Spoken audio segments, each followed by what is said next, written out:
In this video today, I'm going to show you how I import new music into my Serato library. In the previous video, I showed you how I download my new music from my Serato library. If you haven't watched that, check the link in the description down below to watch the first video. So I downloaded all my new music in the previous video, so that's all here. I've got a new folder called New Music 11th of May. So I've only got 9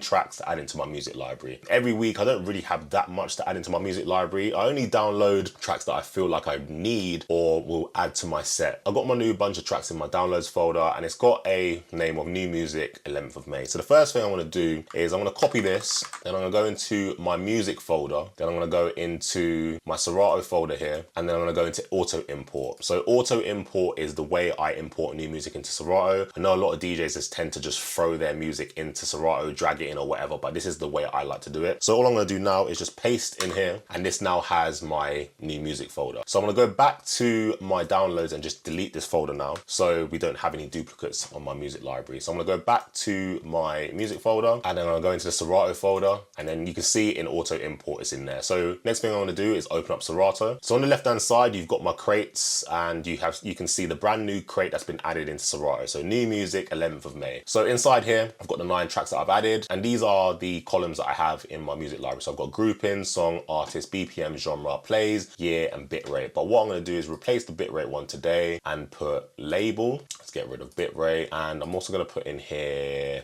comment as well. I do multiple things when I add songs into my music library. Some DJs just throw it in and just leave it, but I like to clean some stuff up, add some things to it, and make sure that each track goes into their specific genre folder. What I'm going to do first is I'm going to highlight all these tracks, and I'm just going to analyze them. So each of the tracks will get their correct BPMs and their beat grids. So that's done now. So if I just load one of these tracks on, you can see that it's got the beat grid, but that's slightly off, which we'll adjust in a bit. And then, yeah, so all of these kind of just have an off beat grid, which I need to fix. So the first thing I'm going to do is clean up all the beat grid. This track here, I'm going to listen to it and I make sure that the beat grids are all lined up and the cue points in the correct place. So this is the start of the track. So I'm just going to go to edit up here, and I'm going to clear this, and I'm going to set the beat grid on here. So that's now the start of the beat grid. So I'm going to set a cue point here because this is like the drop of the track. And then I'm also going to set a cue point here because I like to scratch in my track. So I'm going to put a cue point on this as well. So, and then this is the start. And then what I'm going to do is listen for when the actual track starts. Okay, so this has an 8-bar intro. So in all my 8-bar intros, I like to put a cue point in the middle, just in case I happen to miss the first cue point when I'm mixing. So I'm going to put a cue point here. Also, quick tip, if you click the quantize button at the top, the cue point will actually go directly on the beat grid. So I'm just going to set a cue point here and then carry on listening. Right, so there. So that's the start of the track. So I'm going to put that there. Cool. So what I tend to do with all my cue points is I'll just name them. So this will be whole. So this means whole 8 bars. This will be half, and then this will be drop. And then I'll just put a cue point for this one for start. And then what I'll do is I'll listen to the track and just find out where the first hook is. There is the hook. So I'm just going to put a cue point here and put hook. Cool, so that's that first track sorted. So I can click save on that, and that's gonna save the beat grid. So let's go to this track here, Gimme That. Let's have a little listen, see where the start is and stuff, and then set the cue points. So I kind of look at the waveform up here to kind of see where the start of the track is, because it's gonna be a bigger part of the waveform. So I'm gonna go over here. So that jumps in straight away. So I'm just gonna drop a cue point here, and that's gonna be drop. Then I'm gonna use the beat jump to jump back 16 beats so I can see where the next cue point can be. So that's going to be here. So it's not going to be there. So I'm going to put it here. So this will be a nice 4-bar intro for me. So I'm going to put half here and then drop. But you can see here that the beat grid is slightly off. So what I'm going to do is just go through and just make sure that I adjust the beat grids. So it's starting to go off here. So I'm going to press edit grid and then go back a little bit. Slightly off there. Cool, so that beat grid is sorted now. So next one is Got You, Zeddy, Will, and Lil TJ. Let's have a little listen to that. So it's gonna start here, nice. So this is the drop of the track. So I'm gonna get rid of this first cue point. Let's start the track. Let me go back 16 beats, put a cue point here. So that's gonna be that, and then go back again. So this is gonna be the start of the track. So this will be the whole, half, and drop. Get crazy, let me. Lovely. Not even gonna bother look for the chorus. Basically, I just like to have my cue points at the start of the track. So the start, half, and the drop, just so it's all prepared. Normally for me, if I don't have a track cue pointed, I won't play it. So I like to just make sure all my tracks are prepped. Let's play this coffee track. So this track here drops here on the 2. So I'm just gonna edit grid, clear beat grid, click set. Now this is the start of the track. I know they say they hit. And this doesn't have like a 4-bar, 8-bar intro, so I'm just gonna set a cue point, well, where it is. So I can scratch that in actually.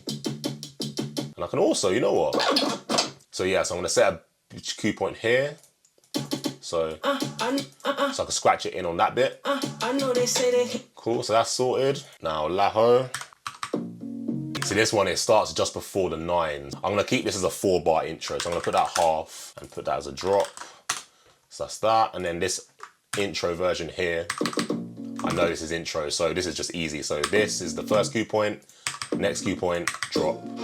Cool, that's that. So Lola Young, Messy, let's load that on. That's a roll into the start of the track. So I'm just gonna put a beat grid point here. So I'm gonna edit grid, clear that, set that. So I'm gonna put a cue point here, and I'm also gonna keep a cue point here as well to scratch in. Let's see how long this intro is. So that's half. Right, so that's the drop. That's half, whole, and then I'm gonna put start here. Persuasion, Bryson Tiller. That's a intro version. So first cue point, second cue point, drop. So whole, half, drop. That's easy. And then Show Me Love. This is an intro as well, so that's really easy. That's all sorted.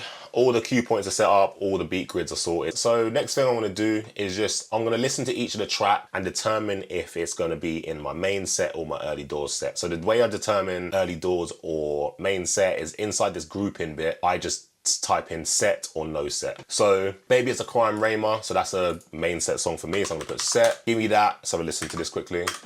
I'm gonna put that as no set for now, but that might come into my main set soon. Zeddy Will. So this song here, this is gonna be no set. Coffee, no set for me. Laho. So these 2 tracks I know definitely are a bit in my main set. So Messy, definitely inside my main set. Persuasion, that's gonna be in my opening crate. And then Show Me Love, let's have a listen to this. Yeah, definitely that's gonna be inside my main set. Cool, so that's now all my tracks sorted out into their crates automatically because I've got smart crates on the left hand side here. I've got early doors and main set. So for example, you can see that Baby It's a Crime by Rayma. If I go into my main set, go to my Afro beats, if I type in Baby, you can see that it's automatically been put into here. And this is why I think it's so important for DJs to have smart crates, because all this stuff gets done automatically as long as you've got a system. If I go back into here, so these are all sorted now. I like to just clean up some of the data as well. So inside comments, I don't like any of these random genres and comments and stuff. So I'm just gonna clear all these. And then inside label, I like to determine if a track is a girl's track or not. So none of these are really gonna be like just for girls apart from this Lola Young song. So I'm gonna put in here girls.